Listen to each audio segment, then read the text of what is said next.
What's because? Oh, It says, wait a minute, try again. no, it says you're live. Oh, okay. Okay. Hey, what's up, everybody? This is your boy, Rich Taylor, aka Spec Media YouTube channel, Facebook Live, with my co host, my brother from another mother. Everybody knows him as Yeezy Yee. Say hello to Aaron Yee. We are also live on IG Live. Hello, Instagram. Thank you guys for watching. Really appreciate it. Let's go ahead and start by. Oops, my bad. Let's go ahead and start by talking about our sponsor, Gemini Comic Supply. Make sure you use the code Popcorn99, all one word. You'll get 10% off your next purchase. And there's a bonus code along with that. It's SSP99, like super short print 99. You'll get an additional 10% off in case the Popcorn 99 you've used the code and it's not working for you anymore. You'll get 10% off. Make sure you're using Gemini Comic Supply for all your collectible literature, comic book, magazine, and also now they have slab mailers. I'm actually making a video constructing it because I haven't seen many of those on YouTube. I think I've only seen one, and I just sent my first slab that I flipped on eBay with the Gemini Comic Supply mailer. Took me literally like 1 minute, and it was incredible, and the guy was totally ecstatic. So make sure you're using Popcorn 99 and or SSP 99 for 10% off. And then don't forget to subscribe. If you're not subscribed, I was looking at analytics, and we're looking at our numbers. We're averaging about 600 to 700 views per video or per live stream, and 78% at or about 78% are subscribed. 22% of those of that number of that average are not subscribed. So make sure you subscribe to our channel, Spec Media. If you could do us a favor and like this content, we really appreciate it. And leave us a comment. We will get back to you. Aaron and I, we always answer right away.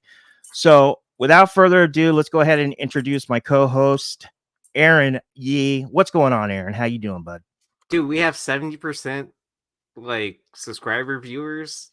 Yeah, it actually was lower. It was actually like 75%, but then like the last video, it went up. So dude, yeah, anything over 50% is good. Oh, okay. Well, okay, yeah, that's cool. that's a really high number. Like, I didn't know that. When you're going over the numbers, like, we have 77, whatever, 72, 75%, like, subscribers that are viewers. Like, that's really good. Okay, good. Well, yeah, because like most channels are like they're lucky if they have 50%. 50% of the viewers that are subscribed, you're talking about? Yeah. Oh, okay, good. Okay. Yeah, Okay. yeah. So maybe that's my fault because I'm not working the algorithm. No, you're doing good. You're doing exactly what you should be doing. So don't change anything you're doing. Okay, cool. Yeah. Those are good numbers. So like I would never be ashamed of any of those numbers, like for because when I was on Food Chain, we were climbing up the ladder too, right? To get to 1,000, and then we would only have like 25, at most like 40% like return people. So yeah. Okay. Yeah. Well, that's cool. I'm glad. Aaron is like super pro at this stuff. He's definitely a veteran. He's got 4 or 5 years at least under his belt in algorithm tricking or whatever you want to say. But and on top of that, he's a freaking mastermind with computers. He's like the head of IT at Rice University, which is a Division I school. So shout out to Aaron. I appreciate that. That means a lot. We're technically a private school. I don't know if we're Division I. Oh yeah, their football is Division I for sure. Is it? Oh, so yeah, but that's another show, another discussion. Doesn't mean they win, but no, yeah, not at all. But they've been to 2 bowl games in the last 2 years. Yeah. But I mean, what college doesn't go to a bowl game now around, right? Yeah, there's like what 50 bowl games or something like that, some crazy number. If your college doesn't go to the bowl game and they're not good. Yeah. So when Aaron first told me he worked at Rice University, I was like, whoa, I totally fanboyed on him. So, and then IG Live, what's up, man? Thank you guys for watching. Really, really appreciate you guys. You guys are awesome. yeah, like Aaron was saying, we're working our way up. I haven't had a lot of time with everything I'm doing right now, and we're gonna stick to these Monday live streams, and I'm trying to put out at least one video, card breaking video, and or spec comic book or something like that video a week, but it's only been like once every like 3 or 4 weeks. Been very sporadic, so just hang in there if you're a card fan and you just getting into the channel. I'll hook you up, don't worry, they're coming. All right, let's go ahead and get into this right now. Let's see here. First, we're going to go over By the Dip list written by the one and only Ben Stein on the House of Stein YouTube channel every Friday night at 8 p.m. Pacific Standard Time. You can see Aaron and I, along with Bryan McClay from Beyond Wednesdays. He's the host. And of course, the one and only Ben Stein. And of course, our brother from another mother, Red Hood Comic Joe. He's on there as well every Friday night, 8 p.m. We have 4 lists on that show, especially if you're into collectibles, market, investment, or comic books or what have you. So make sure you tune in. And on top of that, in my opinion, it's pretty good commentary. We all flow pretty good. We don't really ever argue. We do disagree a lot, but yeah, it's very healthy content in my opinion. So let's go ahead and start with the By the Dip list from last week's House of Stein list. Let's go. We have Shirtless Bear Fighter. What is this? Issue number 4? Let me double check. Yeah, issue number 4, and specifically, I think in a CGC 9.8, or is it CBCS? I don't know. Aaron probably knows because this is his forte. But I remember when this book was on the almost 10. I believe it was on the almost 10 first, and then the hot 10, or it could have been on an honorable mention on hot 10. I can't really remember, but I remember when this book was on, and it was really expensive. I was surprised, and we were all talking about how much we like this cover. What's going on here, Aaron, and what did Ben have to say, and how much what's going on in the market with this book? So this is the Paulo Rivera variant, a CGC 9.8 sold for $28, and this had once peaked at $140. So wow, yeah, what a drop. Yeah. I mean, I feel like this book has a cult following already. So like, if you're already collecting all the different variants, like you had this already, or if you like the story a lot, right? Because I mean, why else would they make a Shirtless Bear Fighter 2? Like, okay, gotcha. Yeah. I mean, wait, you said second print? No, like, sorry, like a second series. Oh, you're talking about a volume 2 or like a volume 2. Gotcha. Yeah. Well, I mean, it's called Shirtless Bear Fighter 2. Gotcha. Yeah. Okay, I was like, well, this is number 4. Wait, okay, gotcha. Yeah, it's confusing, right? Especially like, yeah, for instead sure. of just titling the same and naming it Volume 2 or whatever, they actually threw in the 2. What up, Spider Guy Murph? Let me hit the chat real quick because I know I'm not ignoring you guys. It's just we have a lot going on, and I'm a little nervous because we're on IG Live. So, and I have a lot of friends and family that are on there that haven't really seen the show before, so I'm a little nervous. But Spidey Guy Murph says, "Hello, friends. It's April Fool's Gold Foil Specking Day. You are all rich, or you're all rich from your flashy '90s overprinted ooh." Purdy's. Okay, gotcha. Oh, you mean like, Purdy's. Got it. Of course, Funhouse. What up, man? Holding it down with the wrench. Appreciate you, brother. Planet Arizona. What up, man? He says, hey, Richie. Hey, Yee. Happy Monday. Happy April Fools. Igor. What up, man? He says, hey, Richie and Yee. Appreciate that. Reef. What up, man? Reef, solid speculator. Reef, man. I love some.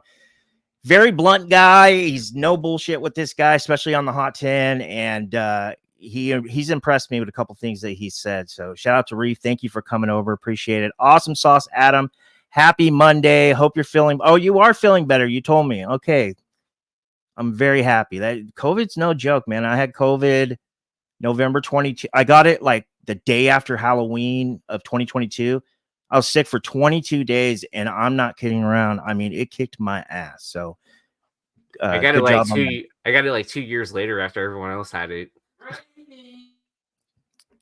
What was that in the background? Was that that sounded like Adam? I was like, is No, Adam on the screen? it's my dad calling for my dog. Oh, okay. Hey, Dad. What's up, you Dad? Mr. Yee. Igor says, man, I am so bombed. Just finished reading about Ed Pisker. So sad. Damn cancel culture. Okay.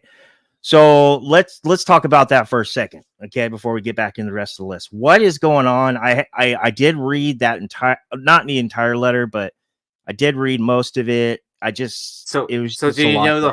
do you know the very first part of how this started? No, I don't. I don't Okay. understand. So what's happening here? So someone on social media came out and said that, Ed Pisker was like grooming her, like trying to use his power of as a cartoonist artist to compliment her work or whatever, and then she was 17 at the time, and then so they had social media exchange, and like some of the messages seemed kind of like kind of sketchy and stuff like that, and yes, and so I guess he was confronted by it and all that. A lot of people were cutting ties with him, like they were no longer doing the the podcast that he does, his partner in that, and then what was the last part of it? And then and so lawyers were then involved, and basically, which leads up to this morning when he posted his note that a lot of people read, and then which is basically being notated as his like suicide note, and then basically is like his family confirmed that he is dead, and then yeah. Okay, so just looking at like there's press releases everywhere, a lot of like clickbait sites, but there's a couple pretty big trades I saw this on. This isn't one of them, but so it says suicide note, comic artist refuted sexual misconduct allegations, claimed internet bullies, quote, murdered him, end quote. And talking about Ed here, the American alternative comics artist passed away at 41 years old. His sister, Justine Cleaves, announced on social media. Pisker, who was best known for works like Hip Hop Family Tree and XMen Grand Design, shared a note on Facebook hours before he died in which he refuted the allegations of sexual misconduct brought against him recently. And then it goes on and talks about his death and what happened, so on, and kind of like in like a one paragraph explanation. Looking at some of the books, I mean, he did the all new X-Men 1 hip hop cover, which is, let's see here, let's pull this up real quick. All right, let's go here. And I just pulled on Key Collector, so that he did that. That's pretty cool. That's cool. And then see, Key Collector also has X-Men Grand Design. I remember these. I have these books. Yeah, I don't disagree. Planet Arizona Comics. Yeah, these are cool. These are cool. So, yeah, really sad. It kind of sucks, the whole thing. What up, Universe? So, we'll talk about that in a second, Universe. Appreciate you, X, man. You good guy. So yeah, what was the comment you just pulled up? Sorry, I was sharing the screen and I was looking on the other side. Oh, no one said what he did was illegal, only creepy as fuck. Okay, so he basically he passed that fine line when it comes to being a little aggressive when it comes to well, I mean, but in his suicide note, it says it's like taking out context, which which could be true, like especially when you're cutting up text or messages or whatever, they're kind of taken out of context, like you don't get the full message. So I don't know. I think there's still going to be more that's uncovered with all this. But at the same time, like, yeah. All right. Well, that sucks. It's really sad. I'm not not dismissing and or approving of what he did, because I don't even know what he did. I'm just kind of learning about this right now as we speak. I just knew what happened to him this morning from the Discord and Facebook. So that sucks. All right, let's go. Let's move into the next book.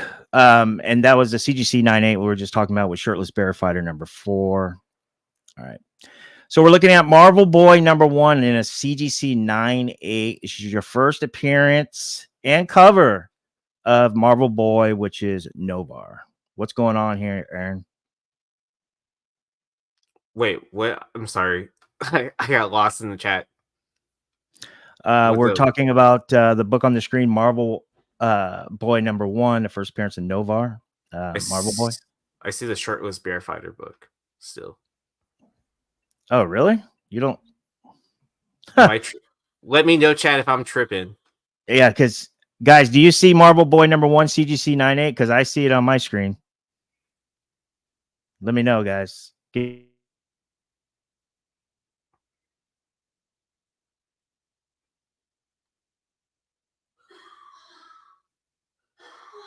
Okay, so we lost Richie. Let me get. Okay, so now you just see me.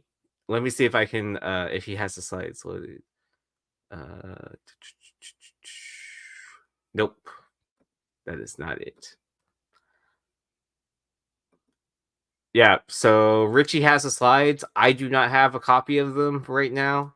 So yeah, so we'll see what happens if Richie his internet recovers from but I am here right now. But we were, I guess the next book that he was bringing up was all right, here we go. So I guess the IG Live, the reason why the StreamYard's acting up is the IG Live, once it's opened up, it does a lot with the computer. So, and I have a lot of content on my computer. So if IG Live is off, I apologize. We're just going to have to stick to YouTube until I can figure it out. So let me pull this back up here. Sorry about that, guys. Can you hear me okay, Aaron? Yeah, I can hear you now. I was like, you like completely disappeared from the screen and like it crashed, and I was like kind of like, I don't have the slides.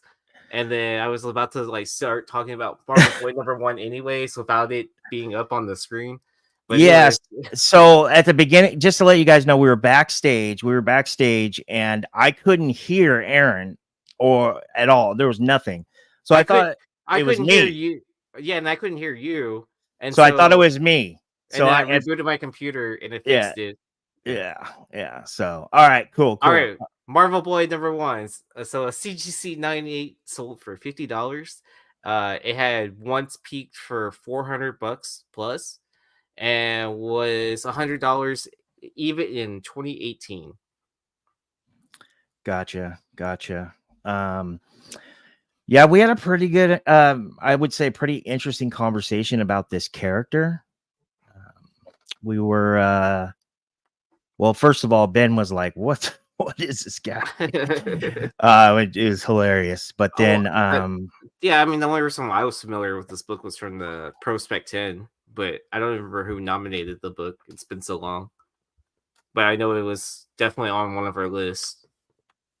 Appreciate you guys, chat. Yeah, it was definitely on one of our lists. I think it was Steve Horn. Shout out to mybargaincomics.com. Good guy, owns it. Steve Horn. I haven't heard or talked to him in a long time. I hope he's doing well. Yeah. Rocksteady Collectibles says, "Pray for ye." Yeah, I always pray.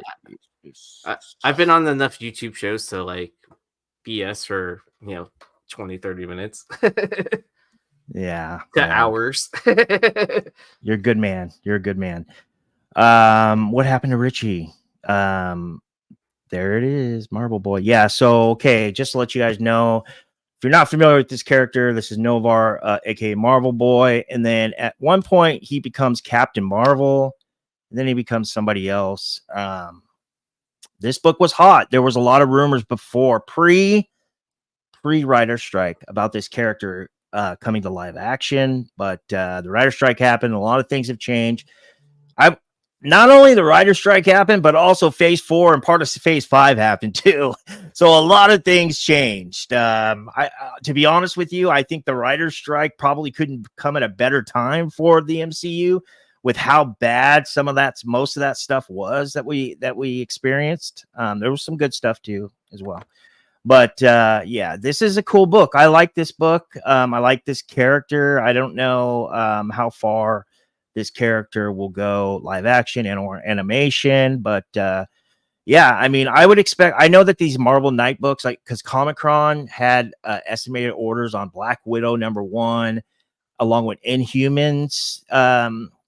The Inhumans number, what is that, 3 or 4 or 5, whatever it is, with Yelena. And a #1 issue, they were around 60,000-70,000 orders. So I didn't check this one. I would imagine it'd be close to the same, but I could be completely wrong. I'm not even going to guess on it, but I just want to let you guys know that. So I just want to know from the chat and or comments on the rewind, is there a newsstand of this? Because I've been looking for this book in a newsstand for so long and I cannot find it. I just want to make sure I'm not wasting my time, because if there's not a newsstand, I could kind of look for other stuff. But let me know, guys. Let me know. All right, let's move on to the next book here. We have Detective Comics number 880, iconic Joker cover, Scott Snyder. Uh-oh, here we go. Here we go. Here we go. Iconic Joker cover by Jock. Scott Snyder written story. What's going on here, Aaron? What did Ben have to say about this one? All right, so CGC 98 sold for $330. This is the second lowest since 2017. Wow. Yeah. Wow. I've never owned this book. I wish really? I did. Yeah, I've never owned this book. I've had 2 copies. I still have 1. Oh no, I've had 3 copies total, but not at once. I've sold 1. I bought like a CBCS like 6.0 or something like that, and I read the Graders notes and got it pressed, and it jumped up to a CGC 9.0. And then during pandemic, I sold that copy for like $250. And then I recently bought a 9.6 for like $100, $150 maybe. Something affordable. It was something affordable. So yeah. Are you buying? Not to interrupt you, I apologize. Are you buying a 9.6 because this book has just been so expensive, or is this book rare? I don't know anything about this. I mean, I know this book, but I just don't know. I've never really looked into this book. So it's like the end of the DC run, right, of Detective Comics before they switch over to New 52. So it's towards the end of the run. It's an awesome cover. What else about this? Like, it's traditionally tough to get in a 9.8.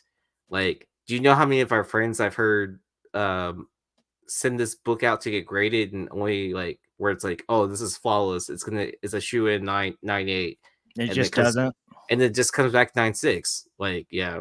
Like, and then on the back of this cover you have the milk ad, where it's like it has a lot of ink at the bottom where it's all black and stuff like that. I forget which one. I think it's the dude ice skating, maybe speed skating or whatever. Okay. I like I said, I don't know much about this book. Or is it the Ryan Reynolds? Planet Arizona Comics says, I've never owned this either. It's always been too rich for my blood for what it is. If you, oh yeah, I hear you. It's not about well, it is. It's always about money, right? But for me, I just never. I don't know. I never got around it to looking for this book in the wild and or online. So, but maybe I will, because I really like this cover, and it's definitely an iconic cover, especially a modern age. And I would go as far as say this is a modern age Grail. Yeah, and it's the end part of Scott Snyder's run, like his first professional run with Detective Comics or whatever, or with Batman. Right, so that's why I like it as well. So if you haven't read that story arc, that's a pretty decent read. So Johnny Boy's Comics says, without the eyes like that, I don't think it would be the same. It'd still be dope, but this makes it iconic. Wow, that's a good point. That's a good point. I don't know. I mean, it is a good point with the eyes like that, but I think the fact that his hair and forehead is all bats, that's a big one right there, Yeah. in my opinion, right? So maybe a combination of both. So we meet in the middle, Johnny. Appreciate your brother. Nice comment. Funhouse holding it down. Appreciate you. Awesome Sauce says this is top 10 Joker cutters of all time. I would say top 3. I'm because his Joker's been around for such a long time. I mean, I don't disagree with the top 10. I don't know about the top 3. Okay. I mean, in my personal collection, yes, this is my top 3, but compared to everyone else, it could. I mean, it is an iconic image and they use it for everything, right? You see it on posters, like shit. I have one on a wallet. Well, if we all consider, not all, but the majority, so me and Aaron and I, and the majority of the chat and anybody who's watching, consider this like an iconic modern age cover or just an iconic Joker cover, I think it would have to be top 3 because, in my opinion, using the term iconic is loosely is kind of like, it's probably not the best idea. And that's why Aaron has a sign, because we got called out on it at Tales from the Flip Side. Remember that? Well, it's because we used it for like every book or whatever. Iconic. And shout out to Decoit, man. He's such a good speculator. Decoit Cave. He's like, man, you guys use it. I'm pretty sure it was him. He was like, man, you use iconic way too loosely. They try classic cover art. There's only so many books that are iconic. So and the dude is really sharp and old school, so kind of stuck in my head. But I would go as far as say this is an iconic modern age Joker cover. Of all time, I don't know, because like I said, I don't own this book and I don't have a lot of Joker books, even though Joker's amazing. But yeah. All right, let's move on. I want to get into the list. I'm excited for it. Let's see what you guys think. We're talking Black Panther number 3 from the 2023 series. Specifically in a CGC 9.8 on the 1 in 25 Tarn Clark. This is your first appearance of Tosin, the next Miles Morales. Just kidding. What's going on here, Aaron? All right. So this variant recently sold for $300. So any guess? Do you remember how much it peaked at? I'm because this was on our hot 10 list throughout the week of release, and then first to market. It was on there at least 2 times, maybe 3. But I'm guessing 1,000. But let's meet in the middle here. I'm saying 800 to 1,000, so 950. 1,400. 1,400. It's what it peaked at. Dude, I remember when Mel was selling these for like $300 raw or something like that. Maybe like even 500. Like wow.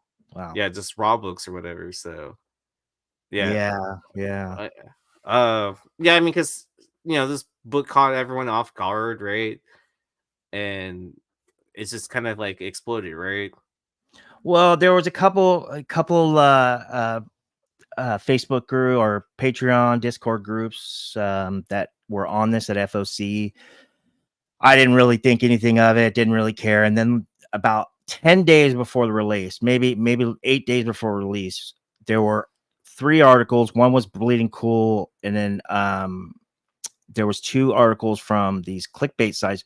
I sent it was about a week. Let's just say about a week before this release. I sent it to Bryan via text. And I was like, dude, what's up with this Tosin? People are talking about this. And Brian's like, yeah, Bleeding Cool did an article about it saying that this guy might be the next Miles, so on and so forth. So then a week goes by, it releases, the book goes crazy. So yeah, I don't think a lot of people were on this at FOC, but I want to point out something. There's 3 stories in this book, and it's a legacy. I think it's issue 200, right? It was a milestone issue. And when I looked at previews for FOC on the internet, when it was on FOC, they were soliciting this as a anniversary, kind of legacy anniversary milestone cover. So I'm guessing, I could be wrong, but I'm guessing that with that, most retailers probably ordered a little bit more than they normally do with Black Panther. What do you think? I could see that, like that people with diamond accounts and stuff like that. And Was this a Panther, Penguin Random House or Diamond? Probably Penguin, huh? Yeah. what was it? What year did this book come out? Oh, I think 2022 or 2023. Let me double check here. 2022. So the pull off shelf date was actually, I know I said 2023 series. I forgot they did another one. I meant 2022 series. The pull off shelf or published date is March 2022. So that means it was released about 6 weeks before. It's usually around January of 2022. So, yeah. All right. Yeah. So that, I guess that would have been through either or random or Penguin or diamond. Yeah. I'm not a retailer, so I don't know, guys. But if you are a retailer and you're watching this on the rewind or in the live chat, let us know. We appreciate the info. Let's get on to the last book. This was Aaron's pick, Solid Eye, because there was a recent sale right after our show. So, and we're going to talk about that in a second. But let's go with all this X-Men craze right now. We're talking about X-Men 92, issue number 3. This is the manga variant, retailer unlock variant, aka percentile qualifier. 2015, I believe. There was a sale at CBCS that were at what $50.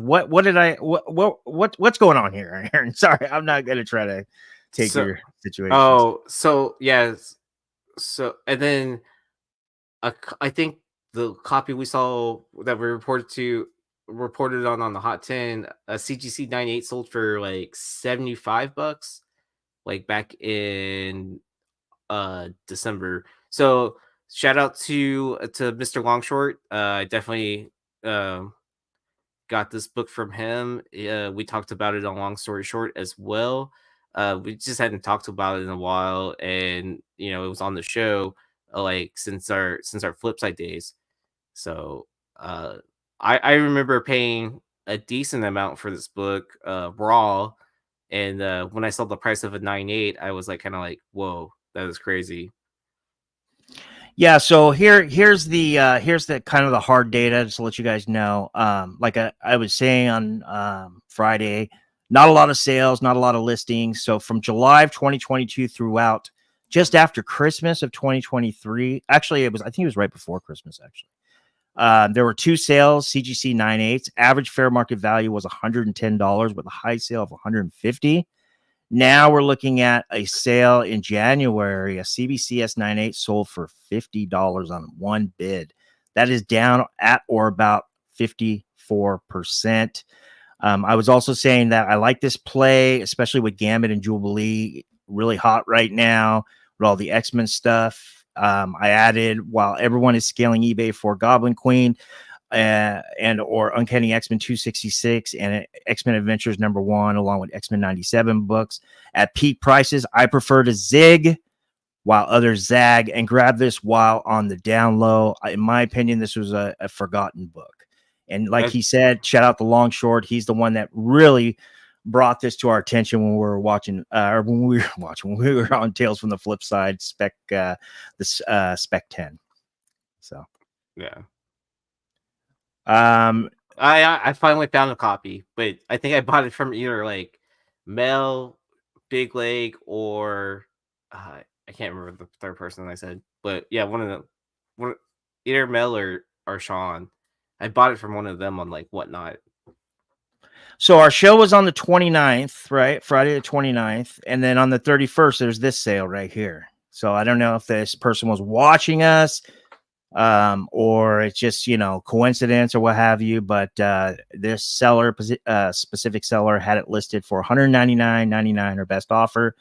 And then as a CGC 9.8 sold for $149.99. That was 2 days after our show on Friday. So shout out to the buyer and the seller, course, but I like this play. I think and like I said, with speculation and investment, when you see these books on the Hot 10 or anybody's top 10, you want to zig while others zag, meaning like you don't want to buy during that time. That's when you want to flip.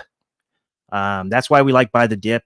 in my opinion, Buy the Dip is kind of like a true investment speculation list because we're talking about books that might be a good idea to consider. Doesn't mean we like all of them, but we want to at least bring them to the forefront. So, all right. Anything else about this, Aaron, before we move on? No.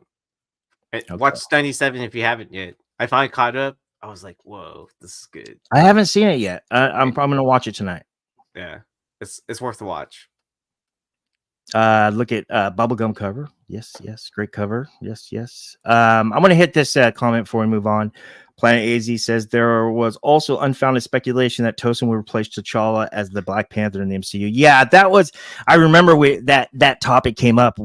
It was we were either on MCM or Hot 10. We were either on Bryan's channel or Ben's channel. And I remember that came up, and I was like, no way, man. Typically, these characters that are adapted live, not all the time, but a large majority, it's usually around 10 years. So Jon Favreau did you guys know Jon Favreau from Swingers and Chef. He also directed and produced some of the Boba Fett Disney Plus stuff. He had an interview, and they were talking about adapting these characters from the source material, which are the comics, right? Marvel comics. And he said, we kind of go as writers, we go by what's called the 10-year rule. We use that term a lot, the 10-year rule. I'm paraphrasing here, of course, and in his own words, but meaning that, once a character is developed in the source material, meaning the comics, typically they will adapt the character at or around 10 years after the character has been in the comics, the source material. So, yep, that's the Tosin stuff. But anyways, let's move on. Let's get into Buy the Dip episode number 15. Let's get into the actual list. Aaron and I work on these lists to make sure you guys are fully informed. Doesn't mean me and him agree on everything. Matter of fact, we probably disagree on probably 50%, maybe one. But we're adults. We have conversations and we listen to each other's points. In my opinion, that's very healthy. Very healthy. Not only for friendship, coworkers, partners, or what have you, but for the community. Healthy debate is what's important.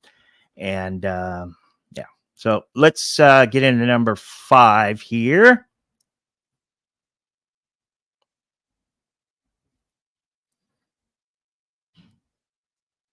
All right, we're talking about Amazing Fantasy number 10. Or is it 15? Yeah, it's 15. 10. I forgot. I always say 10 because the 10's on there. I've owned like 10 copies of this book too. Yeah. Amazing Fantasy 15 direct edition because there's a newsstand. This is volume 2 from the 2004 series. This is your first appearance of Amadeus Cho. There's also like 4 or 5 other appearances in here.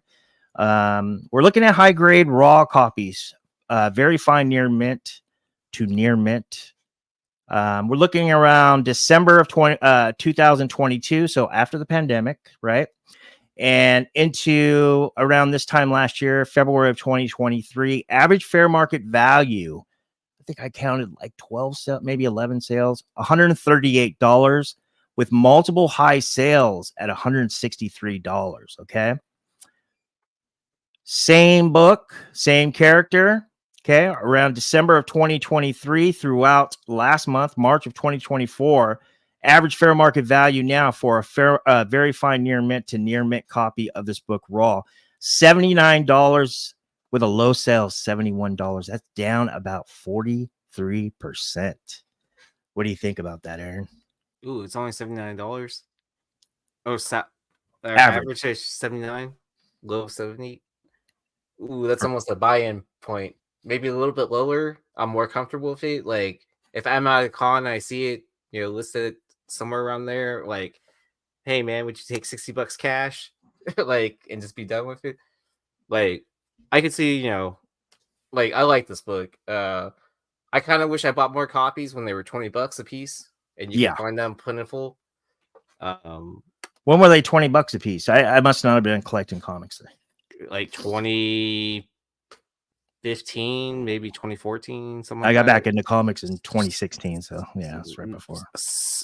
Somewhere around there, like maybe 2016. Like, yeah. yeah, I kind of wish I had bought more into this than I did. My brother did. He bought into this. I think he has 9.8. But he's not a seller, so he just held on to it. He's on like he loves Amadeus.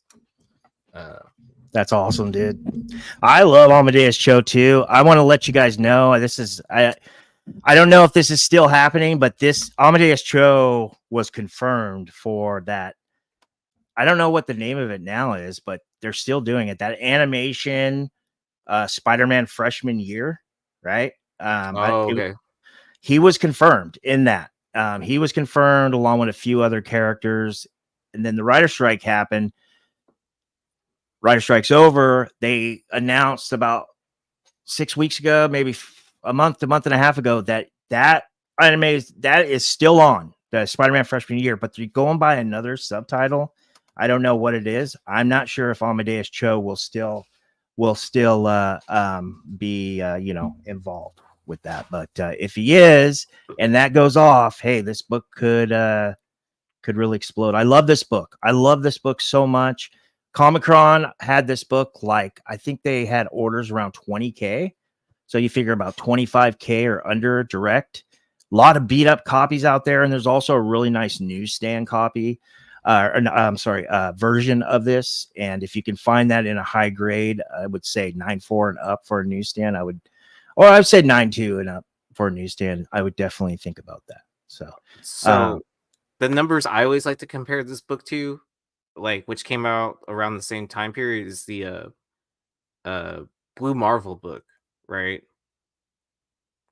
So if you look Blue Marvel came out about 3-4 years after, but yeah, I hear you. I mean, yeah, like within the same time period, right? Like, right. Within a 5-year time period. But like, I think the numbers are very similar in numbers, or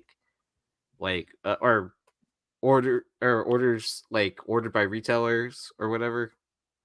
17K, around 17K. Comic-Con had for I'm just going off the top of my head for Adam Legend of the Blue Marvel #1. That was actually released in, I think, 2009. This was actually released in, I think, around December of 2005, published in a pull off shelf date, I think around January 2006.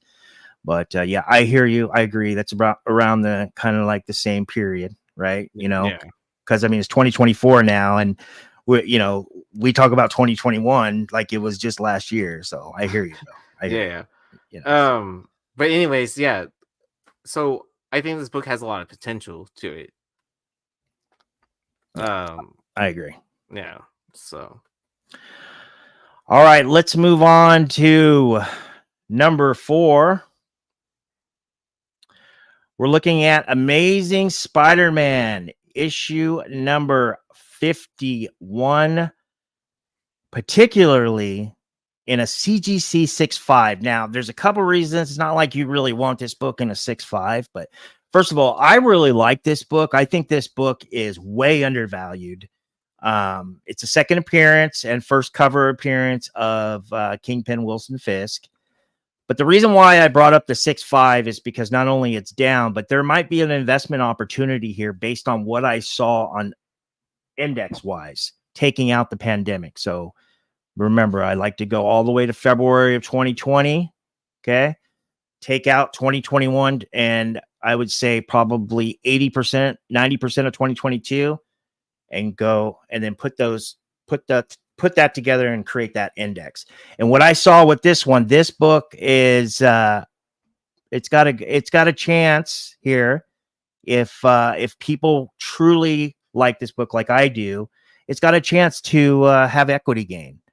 Let me explain. So December of 2022 throughout around Easter of 2023, so this time last year, for a CGC 6.5 Fine Plus, average fair market value is $378. Okay. Same book, same grade. December of 2023 throughout March of 2024, which is last month, average fair market value is now $220 with a low sale of $168 US, down about 42%. Now, I realize that that bump was during the the Vincent D'Onofrio stuff with Echo and probably Hawkeye or whatever. But remember, he's coming back to the MCU. He's already confirmed for Born Again.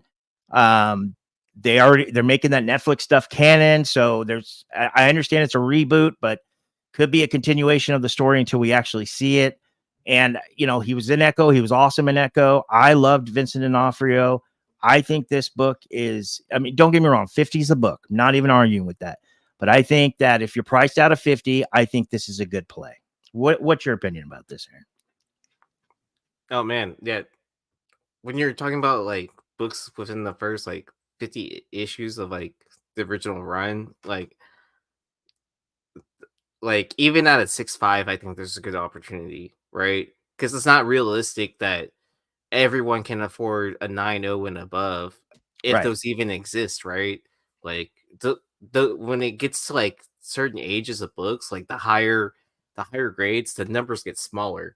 So the playground's really, or the sandbox, I should say, is really small, right? That only certain people play in that sandbox.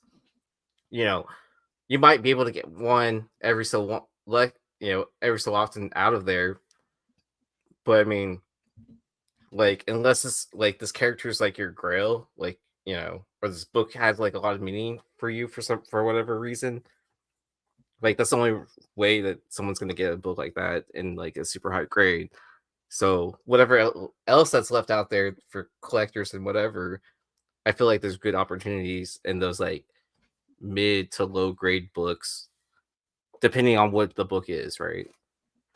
Right. And you make a lot of sense there. And that's exactly what I was trying to say. So not like we're looking for a 6.5 for ASM 51, right? I mean, typically with ASM 61, we're probably looking for it raw and see what, and see what we can send it over to Joe and see what happens, right?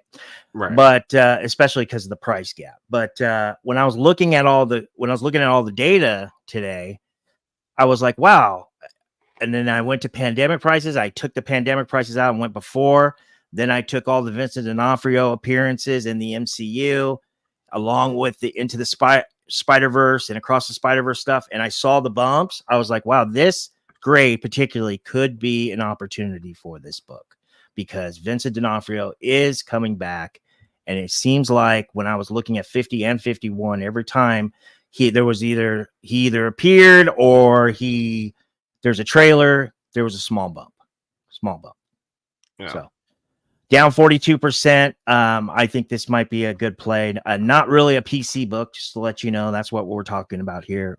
Just talking about flipping. And if you do like this book, maybe work your way up to get a 50 eventually, right? Or a higher grade of this book. So just want to bring that to your guys' attention. All right. So we are at number 3. Ooh, I love this book. Never owned it, and I've always wanted it, but I will not go online and buy this. I have to dig this out of a bin. So right here, we are looking at the cameo right here, the issue before of She-Venom and Wang. Okay. And here is your first appearance of Anne Wang. Okay. This is ASM 375. But this particular is where she's actually full blown in full as She-Venom. She's on the cover. So Venom Center Takes All number 3 in a CGC 9.8. This is from the 1995 miniseries. First appearance of Anne Wang as She-Venom. She is supposedly going to be in Venom 3. I forgot the actress's name, but she's phenomenal. She's beautiful, but she's such a good actor. And I'm so stoked. And I love when she went in the live action in the first movie, Venom 1, when Venom, the symbiote, actually, she takes over the symbiote. She was awesome when she kisses Tom Hardy. Oh, she was amazing. Eddie Brock.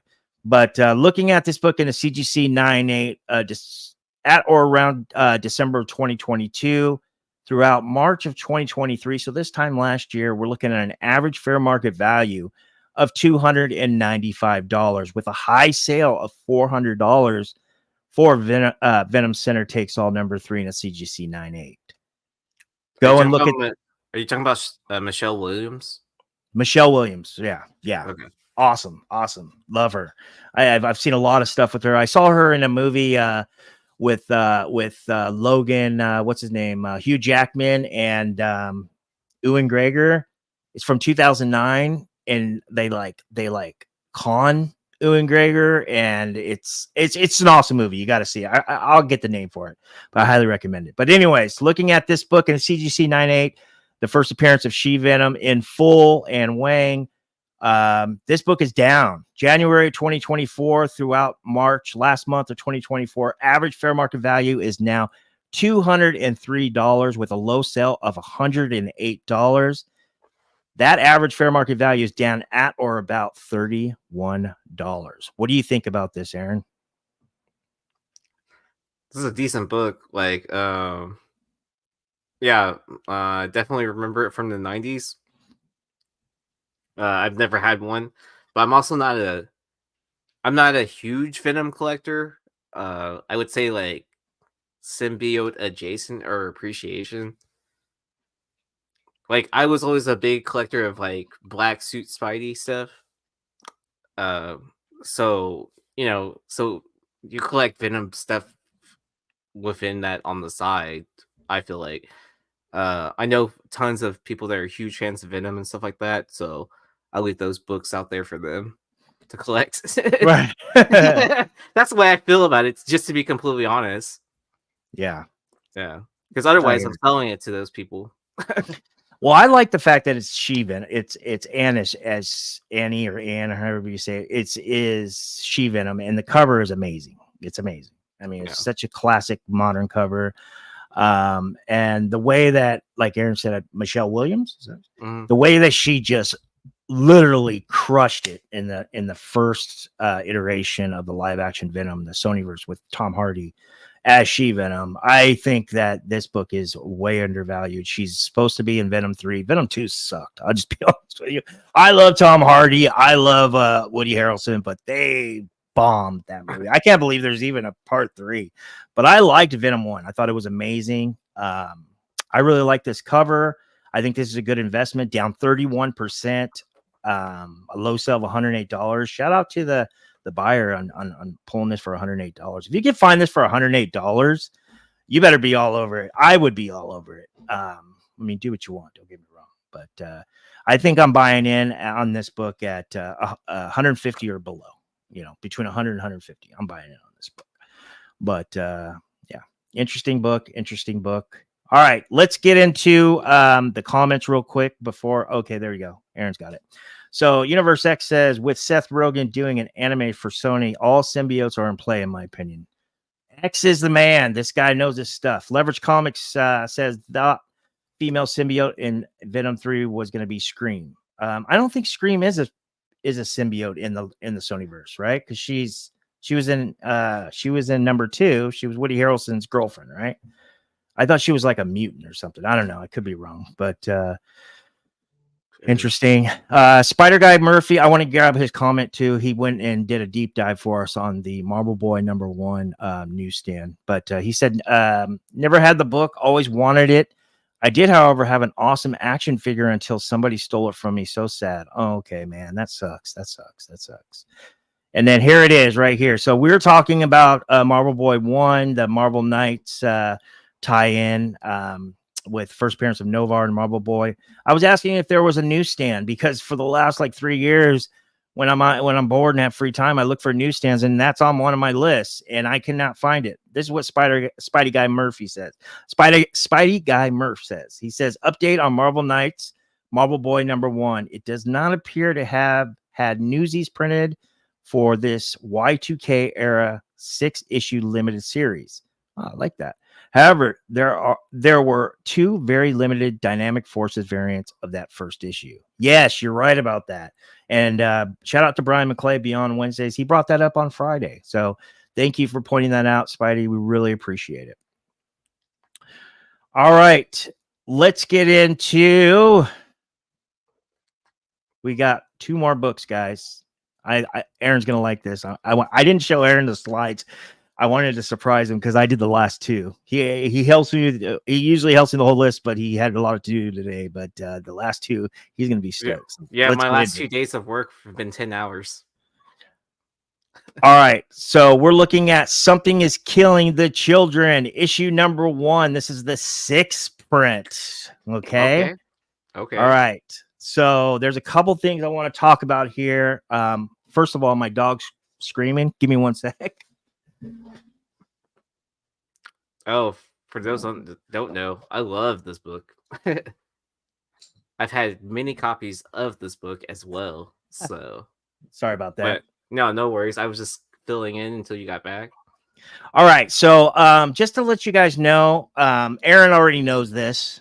It's no secret between me and him about this, what I'm about to share with you. But if you are speculating on these characters, okay, Erica Slaughter first appearance is in here, of course, but first cameo of Octo, her monster sock puppet thing, which if this thing goes familiar, is that what they're called? Familiars? Okay. Yes, I think it's called that. Aaron knows way more about Something's Killing Children and Tiny Inn and all this than I do. But I've read every one of these books in this volume up until 16. I haven't read any of the new stuff yet. Okay. Octo is not on any cover of the first prints except the Jay Lee cover. And a lot of people I wouldn't say a lot of people, I would say websites or what have you, saying Octo is not in the guts of this book, but that is wrong. And here's the Jay Lee cover. That's the only first print cover. There's also a black and white too, with Octo and Erica together. And he's I think he's also in the reflection of like the 5th print orange cover, but that one came out at like a month or 2 after. But anyways, if you see here, this is like after the centerfold. Octo's right there in the top left, so he makes a cameo right there in issue number 1. Just to let you know. So if you're going by I won't name, but if you're going by websites or what have you on and they're describing and they say Octo doesn't appear in cameo until issue 2, he actually shows up right here in issue 1. And like I was saying before, he's on the cover of this Jay Lee open to order variant, and it's the only first print besides this one in the black and white. The only first print, the black and white is the same cover, but they just took it's a sketch. But it's that one's limited to like what 500. 500, yeah, 500, and it's like a New York City Comic-Con exclusive. Yeah, that one I'm not even gonna talk about that one because it's pretty much it's literally almost a ghost, right? So I mean 500 or less or 500 or what have you, not or less, but 500, that's just not a lot of copies. But this is the one we're looking at. I mean, you could have got this for $4 if you ordered it on FOC, you would have got like what 20-30% off. And this is the cover right here, first print that they're both on together, and he doesn't show up on any other cover except I think the 5th or 7th print. It's an orange one. He's in the reflection. So there he is in the cameo, but we're going back to this one. This is your 6th print.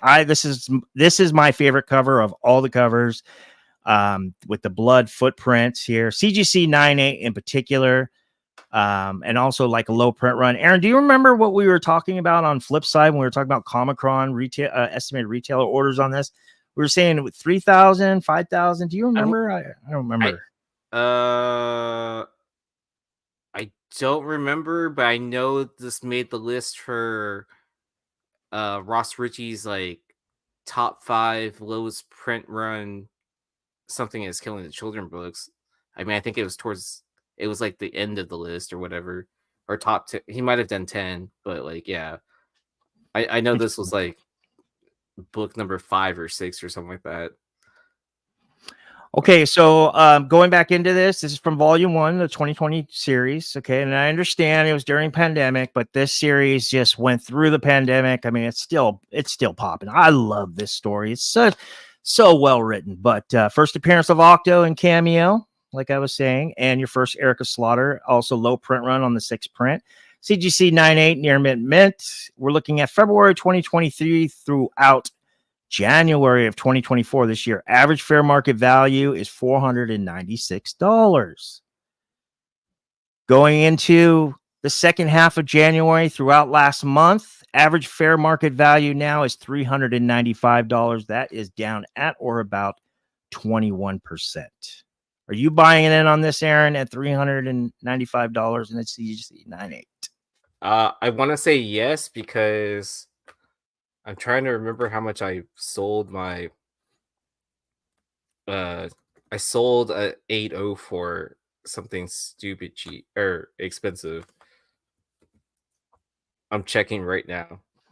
Can you check the census for us too, buddy? Yeah. I know you're really good at that. For some reason, every time I check the census, guys, for some reason it doesn't work. Nothing pulls up for me. It always says try again, or Aaron, for some reason, he gets that good data. Spidey Guy Murph says Carnage's girlfriend was Shriek, not Scream. Okay, Scream is a symbiote. Okay, gotcha. My bad. All right. And it says Funhouse Comics. Funhouse Comics says I got 2 of the Dynamic Forces of Marvel Boy. Okay, nice. Congratulations, man. That's awesome. Wish I had one. Okay, so I sold my 8.0 for $132. So yeah. Oh wow. Yeah. I mean that's an 8.0. Like that's like that's nothing, right? 9.8s were around like $500, right? Yeah. Like I was saying before, so let's get back into this. About $500. So, and this is like I was telling you guys on every episode, Aaron and I, we really are trying to stay out of those 2021, March 2020 through, let's say, September of 2022, August, September 22. I'm trying to stay away from all those prices.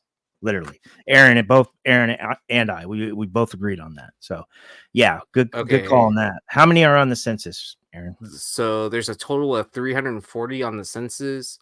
227 are 9.8s, and then oh dang, my 8.0 is not the lowest on the census. I thought it would be. There's a 7.5. Oh, okay, gotcha. Okay. So Leverage Comics saying how much more rare is the black and white? I think he's talking about the Jay Lee, right? The Jay Lee black and white. So you're talking about so what you're talking about there is you're talking about a cover, like the colored is a like diamond distributed book, like cover C. I want to say the black and white was, let me look it up, but I want to say it was something connected with diamond, and so not everyone could just go up to the Boom Studios booth to buy it, right? Like I think it was like for either a diamond breakfast or something like that. Interesting. Where you're talking about at New York Comic Con? Yeah. Gotcha. Yeah, I mean, I'll be frank with you guys. The way the market is right now, shout out to Ben Stein, House of Stein. We were talking about this a couple weeks ago. There's still stuff that are dropping, but I think $395 is my threshold. I'm buying in at $395. That's just my opinion.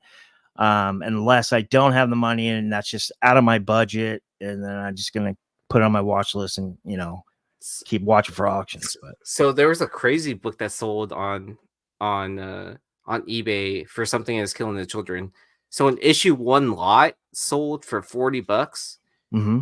So when you look at the pictures, it's cover A for issue 1, but they show the backside, and it's the American Library Association copy. Really? So like probably the rarest like something that's killing the children book that's out there, because what was it? Because it was discussed like 700 and something were given out to librarians at an American Library Conference, and the other like the remaining copies were stored in in their warehouse. Well, that warehouse flooded, so all those copies got destroyed that weren't distributed from the libraries. And so what librarians did was either keep it for themselves, let the library use it, or give it to like some kid that worked for the library, right for that summer. So and the only reason why I know that is because I reached out to like 20-30 librarians that went to that conference to try to find the copy. Gotcha. Yeah. Is it Shus or Shus? Steve, thank you for joining. I appreciate it. I'm really glad you gave us a comment. He says, I wish more would do that because pandemic prices don't count. Only time I could see those stats being of any value is for the next Black Swan event. Other than that, just forget those prices existed. 100% agree with you. Total boom. It was unprecedented. Everybody was stuck home. We were getting money from unemployment and stimulus checks. Collectibles literally just went through the roof, and it just kept going. So I hear you. I hear you. Shush. Thank you. So I mean, I always find it interesting that that we all got into collecting basically like years before pandemic, and any books that you're still holding from that time period, I still see that as being on the upside, right? Right. From like what you paid for it to I mean, I know like you can consider the time of storage and all that, but like if you decided to sell it, like, are you making money from what you paid for? Like, even if you ignore those years, like, if the answer is yes, I think you're doing good. Yeah, good point. All right, let's move on to the number one book for Buy the Dip episode number 15. Thank you guys for joining us. We're going to do some pickups right after. I'm doing an unboxing. Aaron's probably got some stuff because he's a baller. But let's get into the number one Buy the Dip full list here for episode number 15. Appreciate you guys. Number one, Buy the Dip book on the low. We're looking at Immortal Hulk number 2. This is the 1 in 25 retailer incentive variant by Adi Granoff from the 2018 series. Your first appearance of Dr. Fry. It's first printing as well. And his son, Del Fry. Man, this book was crazy at one point and hard to find too. And I used to own it. I actually, there used to be a comic shop across the street from my house. One of my old friends, Nancy, she actually moved her comic shop to Tennessee. Shout out to Nancy from Comics Unlimited. She's actually friends with Jesse James and knows that whole crew. Probably knows Dennis as well. But that was my LCS from when I was a kid. And then I stopped collecting comics. I got back into it in 2016. She wasn't working there. And Mike, if you're out there, I hope you're doing well. He was the manager. We used to talk about music, punk all the time. She got back in there 2018, 2019. Unfortunately, they had to move to Tennessee, but they are in Tennessee. Comics Unlimited. I highly recommend it. And ask for Nancy. Say Richie Taylor says hi from Huntington Beach. He misses you. But anyways, let's get into this. High grade raw copies, very fine, near mint to near mint plus. When I was looking at the data, we're looking at just after Thanksgiving of 2022 throughout the summer around 4th of July of 2023. Average fair market value on this book was $148. Now, for this beautiful 1 in 25 by Adi Granoff for Immortal Hulk issue number 2, it's a key issue. You get 2 really good first appearances in there. Same condition, very fine near mint to near mint plus, raw copies. November of 2023 throughout last month of 2024. Average fair market value is now $50. That is down at or about 64%. I'm buying in, baby. When I saw that, I was like, the only reason I didn't go on eBay and start looking was because it was like literally like 40 minutes before we were going to start. So I was just like, oh man, maybe after. So anyone watching right now, leave a copy for Richie to pick up. I'm kidding. Yeah. But maybe you guys could, you know what I mean? Like, I always recommend double, triple checking people's data, including mine. But maybe you can use this data or this content as a bargaining tool, or maybe awareness for the seller that maybe isn't watching the market and they have it listed for $200 or $250. You put in that offer for $50 to $75 and they basically decline you. They don't even counter it. So you message them and you say, hey, cover price, 130 point, whatever, spec media, buy the dip. they're saying this. I double checked the data. Yeah, I mean, come on, you're being unrealistic, or in a respectful way, of course. And maybe you can get a book like this for $50 or what have you. But the seller says no, they say no. But just want to give you guys that tip. Aaron, I want to know. Okay, so one of the reasons why I had this as number one, like I said, Aaron wasn't involved for the last two because he's been so busy.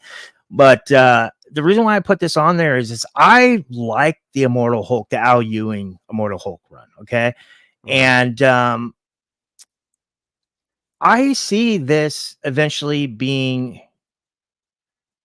going further when it comes to media, animation, live action adaptation, or what have you. This was a great story. I mean, all the way through Red Harvey's first appearance. I think she first appears in like 19 and so on and so forth. I really like this story. I haven't heard any rumors or anything like that. I'm not even putting that out there, but I think this eventually could be picked up if Hulk eventually comes to the MCU and they get those copyright, those legal from Universal or what have you.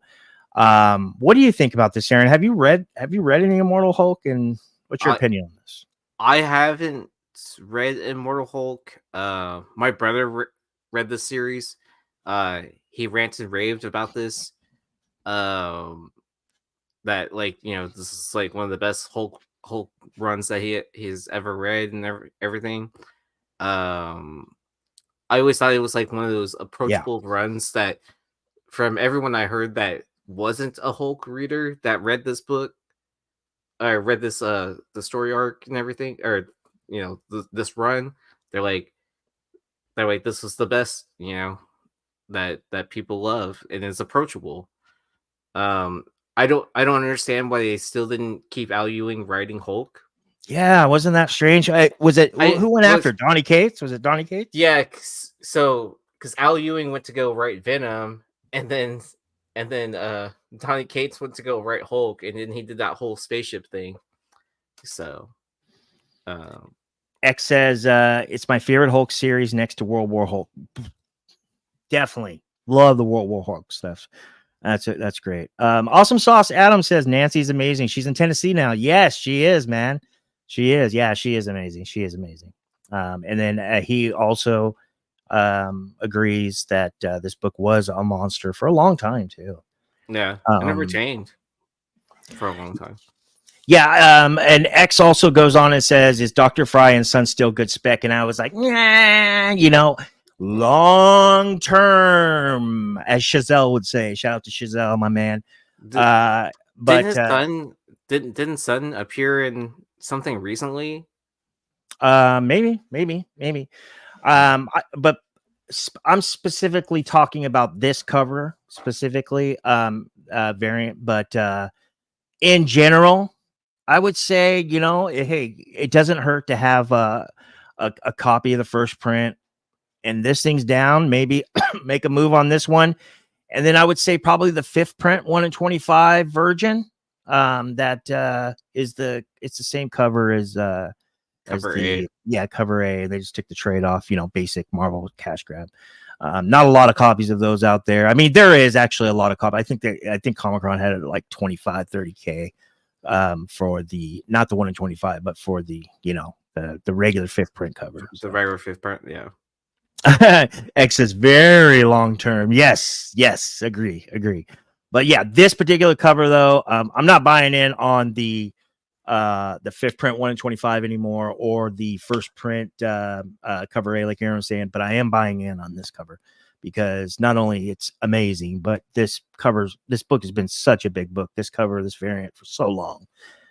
If this ends up getting picked up like X's was alluding to, and Aaron was talking about, AZ, Planet AZ, adaptation or animation or what have you, I see this variant probably exploding. So, and I don't know it yet. So hopefully I can get one after the show. But, it's a Hulk Shining homage. Ooh. Awesome Sauce Radio says, thank you for an amazing show. Have a great night. Have a blessed week. Thank you for putting a smile on my face tonight and for making me laugh. I really need it. Love you guys. Love you too, Adam, man. And I'm sorry. I don't really ever check my Facebook Messenger. I don't even have that app. I only go on when I check my Facebook stuff for friends and family and stuff. And then I'll go click on it. So I know sometimes you leave me messages and it's been a while. I apologize. I will get back to you. I definitely want to do some content, collaborate with you. So shout out to Adam. Glad he's doing well. We have to give Universe X a wrench. I tried doing it, Aaron, on Saturday night when you guys were on MCM. I literally worked on it for an hour. I was Googling it. I could not make him a moderator, and he's been a moderator.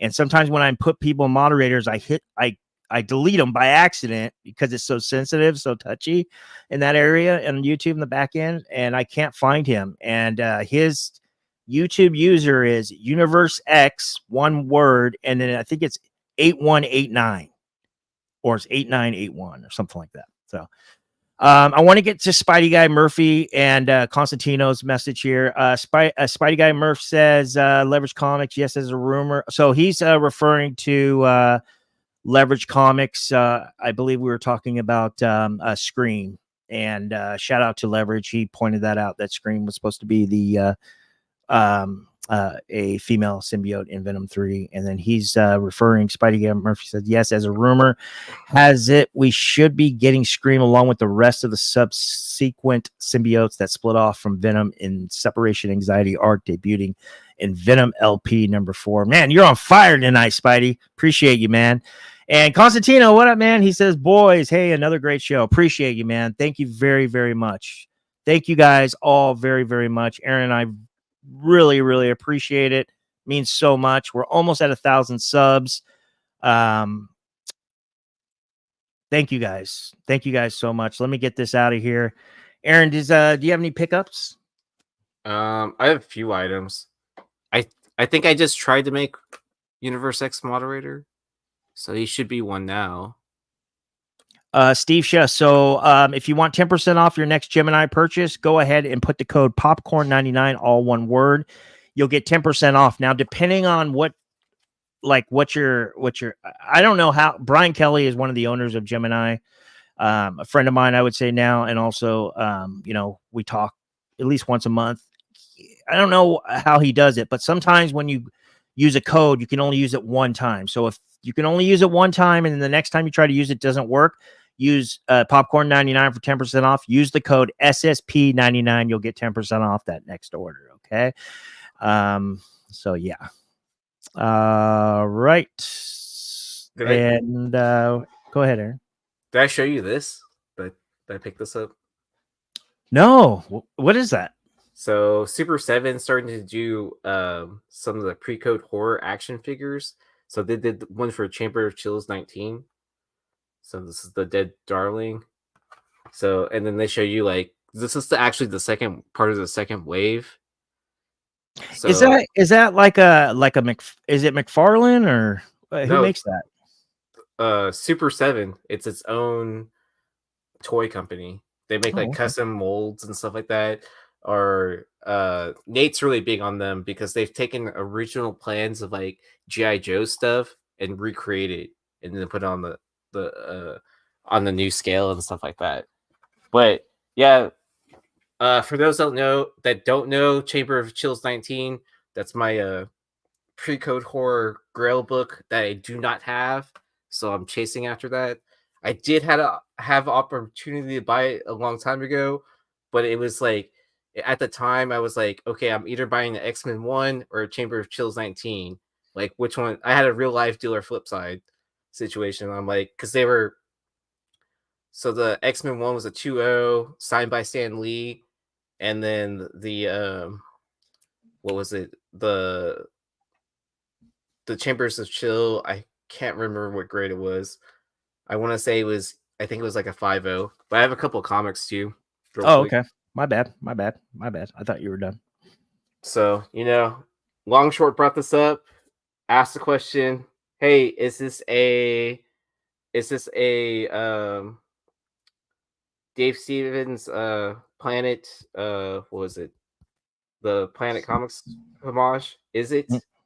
Is it? And then someone asked the artist, like, hey, is this a homage to Dave Stevens? And then he was like, oh, I didn't even know who Dave Stevens was. I was actually influenced by anime and manga to do this cover. So, yeah. Cool. And then I picked up a couple of these. This is Spider-Gwen Smash number 4. Yeah. Shout out to Spidey Hunter. He hit me up when that book dropped on my I think it came out like a week or 2 or 3 weeks after it was actually released, right? Or I don't know. Yeah, he sent me the link too. And I saw there were still a couple left when I got a chance to check. So I was like, I think there was like 3 or 4 left when he sent me the link. I was like, well, Gotcha. I'm gonna pick up 2, and I picked up the very fine one, which I haven't looked at, and I bought the near mint, like 1 near mint one. I think there was only 3 left, so I'm gonna inspect the very fine one to see how very fine it is or not. I mean, I see a little something just looking through the cover, but yeah, that's all I really picked up. Yeah, just saving money for San Diego. Gotcha. Yeah, I might be able to go to San Diego. I'm actually talking to a couple of people to see if I can get passes now. That the person said they'd get me 4, so we'll see. All right. I have one unboxing, and then we'll get you guys out of here. So a couple months ago, about 3-4 months ago, I submitted a CGC submission for a buddy of mine. I'm submitting like 60 of his books, and I pressed this book, and it pressed so well, and I liked it. So I've been specking on Collectibles number 3 for a while. I could never find the 1 in 25. That's the Ultimate Comics, the Miles first 616, right? And so I was like, okay, well, let me at least look at issue 1, and never noticed the 1 in 25 variant. And then I pressed this book back in, I think, October, November, or something like that. Submit to CGC about a month later, and I fell in love with it. So I went ahead and went online, and this book was at one point, I think, like a $80 book. I got it for $37 because it was down. And let's go ahead and see what this guy sent me, because there's a million pieces of tape on here. So, all right, here it is. Bam. All right, he did a good job, and he's using Gemini Comics. All right, here we go. Let's go. All right, so here is issue number 1. This is the 1 in 25 for Cataclysm, Spider-Man. What is it? Ultimate Comics Cataclysm. What is it? Cataclysm Ultimate Comics Spider-Man. This is the 1 in 25. This is for issue number 1. So got this for $37. I really like this. The CC, it's Galactus hand. And then, Miles, I think he's fighting Galactus or what have you. But pretty cool. And then in issue 3, just so in case you don't know, that is the first time you see Miles in continuity in Marvel Comics in story go from Earth 1610 to the Prime Marvel universe, which is Earth 616.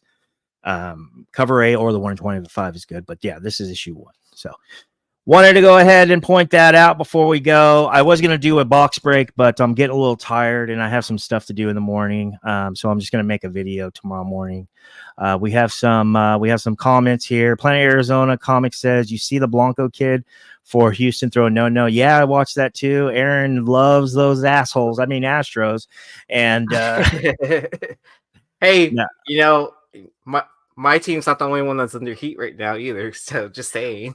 Well, hey, look, the only reason I rip, don't get me wrong. I love baseball. I love Altuve. I love Alvarez. I think Bregman is going to possibly explode this year, but and it's actually a good investment too. His cards are way down because he was a part of that cheating scandal, but it was against the Dodgers. And, I love Yu Darvish. Like, he was one of my favorite pitchers during that time. And he got literally blew up. I think they scored like 7 or 8 runs against him, and they couldn't figure out what was going on. I remember him walking off the mound, like shaking his head, like, I don't know what the hell. And he had good command, good stuff, but they knew what was coming because of the dong dong dong trash can thing. So that really hurt me and my dad. So that's why I give Aaron shit. But honestly, I was in 7th grade. I played baseball through high school and little league. In my 7th grade team, I was on the Astros, and I was in this particular league. Before I moved to California full time, I was living in Vegas with my mom, and this particular league, it was called the John Ronnie Barrett. I can't remember Barrett. Who was that famous baseball player's last name was Barrett? I forgot his name, but Little League. And we were in literally the ghetto. We were in the ghetto, the worst part of North Las Vegas. We were actually, the actual diamond we played on was called, the actual street was called Gerson. And there's these Crips called the Gerson Park Kings, GPK. And they would come to all of our games because a couple of the teams, they had family members.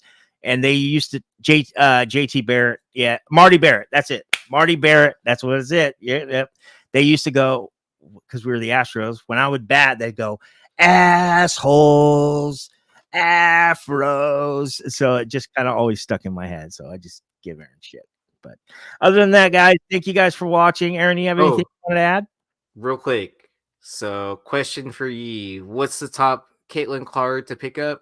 Nothing. It's too late. You should have been selling. You should be selling at this point in time. Yeah, Did they she's win? got 41 points. I think she scored 41 today. I think that's her highest, right? Yeah. So I mean, like, in my opinion, I think if you look at her cards a year from now, they'll probably be like way dirt cheap. I mean, like nothing like if you have a 1-of-1 auto, for instance, right now, like you probably bought it at a pretty high price, and then I don't imagine it going that much higher. Yeah, That's my opinion, my personal opinion. Like, it's great that she broke that college record. She's always going to have that kind of clout for her, until like someone gets close to it. I mean, personally, I think she should have stayed in college basketball for another year to set the record to something ridiculous that's no one else is going to beat. But I mean, that's just my opinion. But I get it, like endorsement deals. I'm sure like we're gonna like kind of dry up if she wasn't signing to a professional league the next year or whatever. But that's just my personal opinion. Um, she has a Bowman University first card, her first professional card or I whatever. like those. I like Yeah. those. Those are dope. So I mean, like in my opinion, that's probably the set to get if you're just gonna get something like probably a refractor in a PSA 10. I would imagine. Give it a month, see what cards are at. Like look at what the cost is right now because they're playing like what the March Madness game, right? So or the championship, like so, like see what the price is for, or look up last year's hot college player. What is their price now compared to last year? Like that's kind of how you can kind of view it. Um, I would say her prices and cards are probably going to decline in the next month, but that's just my opinion. Unless she makes some crazy deal with like what the big three or WNBA. Big three: Nike, Adidas, and what's the other one? Converse.